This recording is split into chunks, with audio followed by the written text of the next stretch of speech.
Hi guys! Tara samahan niyo ako dito sa Hong Kong. Bali ko ba isa sa pangyaw dito sa Hong Kong na nahihirapan mag-isip ng gagawin o lulutuin na pagkain para sa kanilang amo.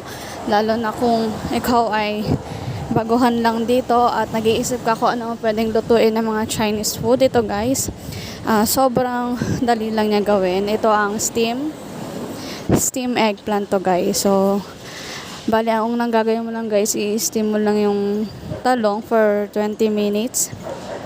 Tapos gagawa ka ng sauce nito. Alam nyo ba na napakasarap ng steam na talong na to guys.